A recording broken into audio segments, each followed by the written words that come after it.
Mega ফাইনালে বিধ্বংসী রূপে ফিরলেন অভিষেক শর্মা, ফেরালেন 2024 বিশ্বকাপের বিরাট কোহলির স্মৃতি।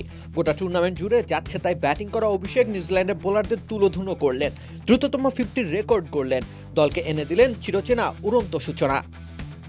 ফাইনালের জন্যই যেন সবটা জমিয়ে রেখেছিলেন অভিষেক শর্মা। ভাগ্য সুপ্রসন্ন হয়েছে, সাথে উপকার করেছে নিউজিল্যান্ডের পেসাররাও। তাকে ফর্মে ফেরার সমস্ত পথ তৈরি করে দিয়েছেন ব্ল্যাক ক্যাপস পেসাররা।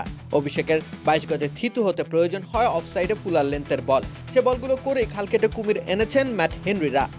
94% চিনিযুক্ত অরেঞ্জ ড্রিঙ্কস না, নিন জিরো ক্যাল অরেঞ্জ ড্রিঙ্ক পাউডার।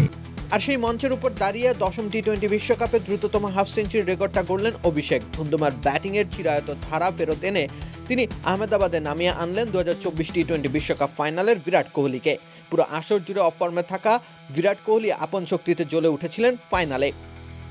প্রথম 7 ম্যাচে বিরাটের সংগ্রহ ছিল 75 রান। সেই বিরাট ফাইনালে খেলেন 76 রানের ম্যাচ জয়ের অন্যতম কার্যকর এক ইনিংস।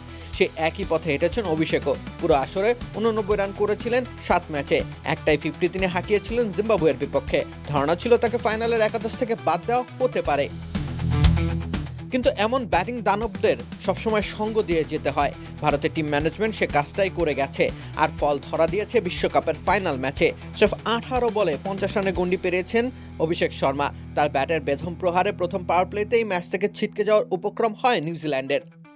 শেষ অবধি নিউজিল্যান্ডকে রক্ষা করেন রাচিন রবীন্দ্র। 21 বলে 52 রান করা অভিষেককে থামান রবীন্দ্র। নতুবা যে ধারায় অগ্রসর হচ্ছিলেন অভিষেক, তাতে ব্যাট হাতে 22 গজে নামার আগেই সমাধি তৈরি হয়ে যেত নিউজিল্যান্ডের। রাকিব হোসেন রুম্মান, খেলা 71।